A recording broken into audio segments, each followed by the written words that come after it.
Bonjour à tous, dans cette vidéo on voit ensemble comment réaliser un meuble sur mesure avec quelques caractéristiques particulières que vous pourrez transposer à toutes vos créations. On abordera l'assemblage à 45 degrés et j'en profiterai pour vous donner quelques astuces sur l'utilisation de votre scie circulaire. Vous découvrirez également les assemblages invisibles et démontables, tout sans utiliser de vis. Je vous montre également comment poser des chances sur vos étagères et pour finir, vous verrez comment poser une protection teintée sur vos bois. Il s'agit de rubio monocôte que j'ai détaillé tout au long de cette vidéo. Je débute la fabrication du cadre de mon étagère en bois massif par des coupes d'onglet à 45 degrés avec une scie circulaire. J'en profite pour tester deux types de coupes. La première en réalisant des coupes avec un angle à 45 degrés réglé uniquement à partir de la scie. Et le deuxième réglage de la scie se fera à l'aide d'un inclinomètre afin de comparer la précision de mes coupes lors de l'assemblage à 90 degrés. Je rappelle que cette scie circulaire est une TS55R dont j'ai fait une vidéo sur ma chaîne YouTube. J'en profite pour vous informer que vous avez la possibilité de consulter sur ma chaîne ma playlist Festool Spécialiste où je passe en revue toutes les machines et accessoires du catalogue Festool. Les liens de cette playlist sont disponibles dans le petit i en haut à droite de votre écran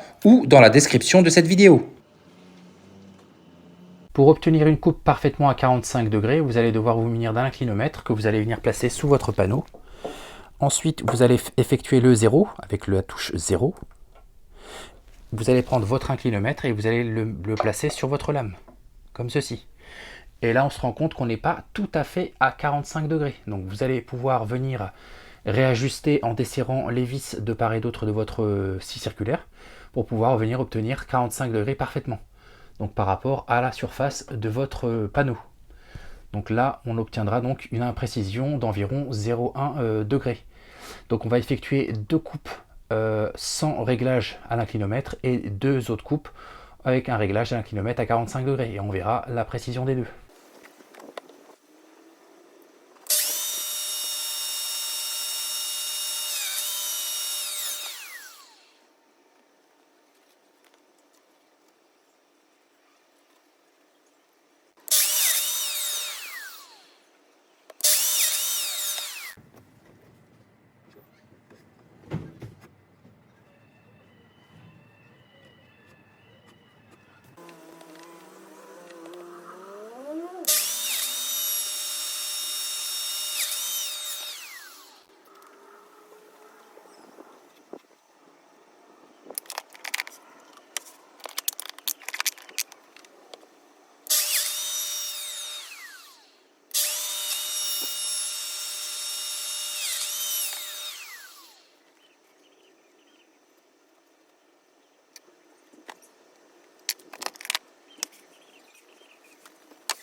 Alors une fois que vous avez découpé votre champ, vous allez pouvoir venir l'insérer à l'intérieur de la machine.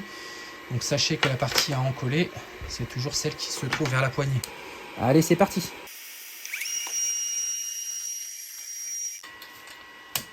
Et vous venez bien l'appliquer, hop, sur les côtés. Voilà. Alors l'avantage énorme, c'est que du coup, lorsqu'on va affleurer, on n'aura pas de petits jours entre la bande de champ et le panneau en question. Donc là, avec la colle blanche, c'est vraiment l'idéal. Et voilà.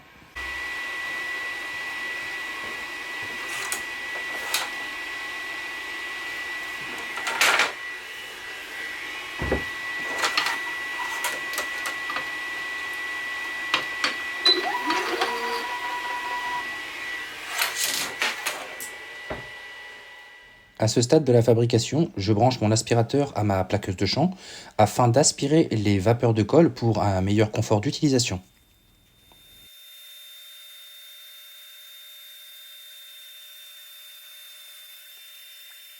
Ce que je profite de faire en parallèle, c'est que je ponce un plateau de la même essence de bois afin de récupérer des poussières de bois pour venir combler les espaces liés au désaffleurement de mes deux angles droits du bas de mon meuble, que j'ai scié sans utiliser d'un kilomètre et qui du coup sont moins précis à l'assemblage. Alors pour ce faire, une fois que vous avez poncé le même type de bois, par exemple une chute, bah, vous récupérez votre sac à poussière. Là en l'occurrence j'ai mis un petit sac à poussière et vous venez tapoter pour venir récupérer toutes les poussières que vous allez pouvoir venir déverser dans un petit contenant comme ça. Et ensuite je vais pouvoir venir mettre un peu de colle comme ceci. Voilà, je vais mettre de la colle, je vais mélanger le tout et je vais venir combler les interstices que je vais laisser sécher et ensuite je vais revenir poncer ça avec avec ce type de ponceuse en fait, plutôt qu'avec une roto excentrique comme ceci. Je vais plutôt venir poncer ça avec par exemple ma Mafel. Alors en ce qui concerne la réalisation de cet encadrement en EVA d'une épaisseur de 33 mm, alors j'ai réalisé ce type d'assemblage. Des assemblages qui ont été faits avec une lamellose étape P2. J'ai mis des tenceaux que je suis venu coller. Ça, c'est pour les 4 angles. Alors, les 4 angles que j'ai réalisé donc avec une coupe faite à la TS55, à la scie circulaire. Je me suis aventuré à faire ça, au lieu de faire ça avec une radiale, j'ai testé de faire ça avec une scie circulaire en l'inclinant à 45 degrés. Et comme vous pouvez le voir, j'ai un assemblage qui n'est pas parfaitement bien d'équerre. J'ai un petit jour au niveau des angles. Alors ça va me donner l'occasion de vous montrer comment je réalise ce genre de rectification que je vais venir poncer en comblant avec de la poussière à bois mélangée à de la colle vinylique, la colle à bois. Donc je vais venir combler tous les interstices et je vais laisser sécher et ensuite je vais venir poncer avec une ponceuse vibrante. La même que j'utilise pour récupérer mes poussières à bois. Et comme vous allez le voir, je vais récupérer des arêtes vives au niveau des angles.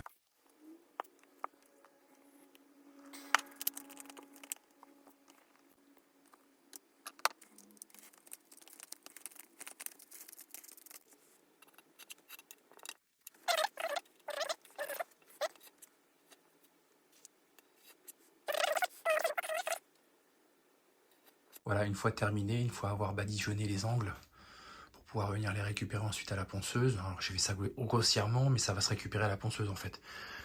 Voilà, la pâte à bois que je suis venu étaler avec une spatule métallique, préalablement nettoyée, et ma pâte à bois que je suis venu fabriquer à partir de poussière d'EVA. Et comme on peut le voir, on a des angles à 90. Alors ici, on a bien un angle à 90 qui est parfaitement à 90 d'ailleurs. Et si on regarde l'angle opposé, on remarquera également que nous sommes pile poil à 90.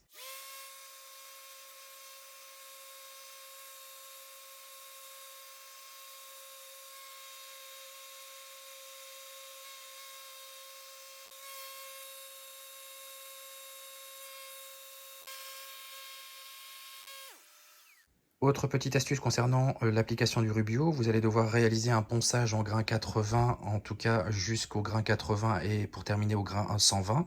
Alors moi je réalise ce genre de petit marquage au critérium de manière à pouvoir savoir où est-ce que je suis passé avec ma ponceuse. Là j'utilise une ponceuse vibrante. Sur mes bords, pour retirer la colle, j'ai utilisé une roto excentrique, enfin une ponceuse Rotex 90 en mode finition avec un grain 40, un grain 60, 80 et 120 pour faire les arêtes.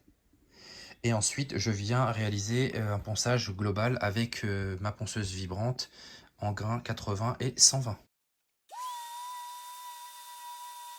Regardez la vidéo qui se trouvera dans le petit en haut à droite ou dans la description de la vidéo. Je vous mettrai le lien pour aller directement à la vidéo concernant justement la préparation de ce Rubio monocoque que nous allons maintenant appliquer. Alors dans un premier temps, je vais nettoyer toute cette surface que je suis venu poncer avec le Rubio Cleaner pour pouvoir justement retirer parfaitement la poussière qui s'est accumulée sur les surfaces. Donc on va bien nettoyer et en attendant que ça sèche, on va venir préparer le Rubio Monocoat Oil plus 2C.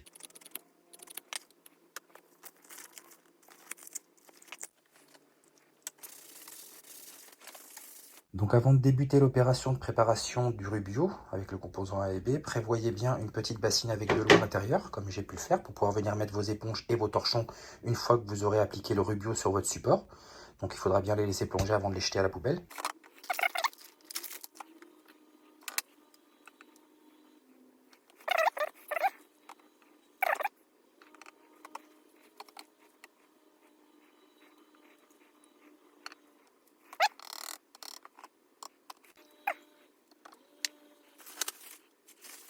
Comme vous pouvez le voir, c'est blanc. Alors là, on est venu appliquer l'œil plus 2C White 5% sur de l'EVA.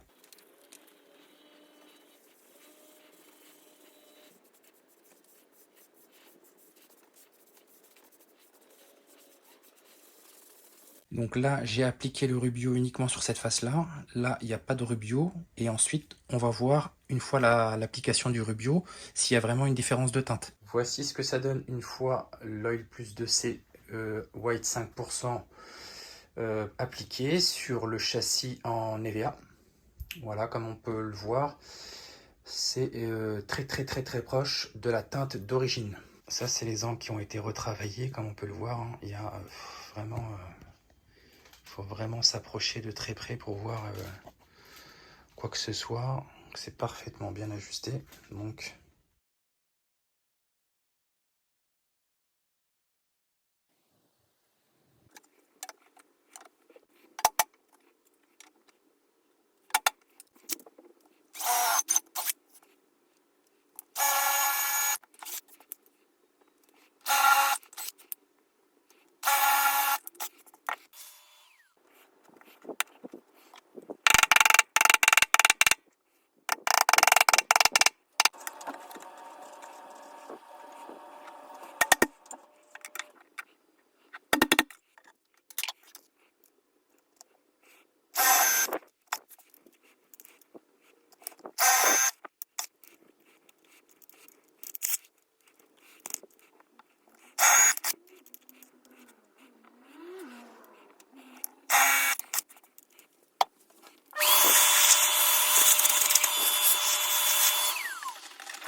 en ce qui concerne l'usinage de vos étagères, pensez à retirer les deux petits caoutchoucs de part et d'autre de la semelle de votre ZAP2 pour assurer une meilleure vis.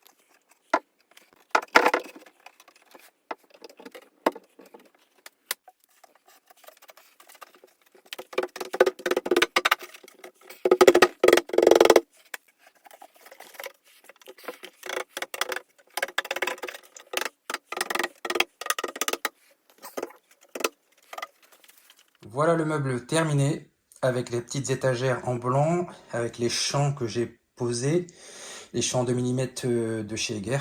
Voilà, là c'est l'assemblage final, avec le rendu au Rubio Monocoat Oil Plus 2C White 5%, et l'assemblage en Divario P18 et Flexus et Tenso P14 pour les angles. Voilà, c'est du sur mesure.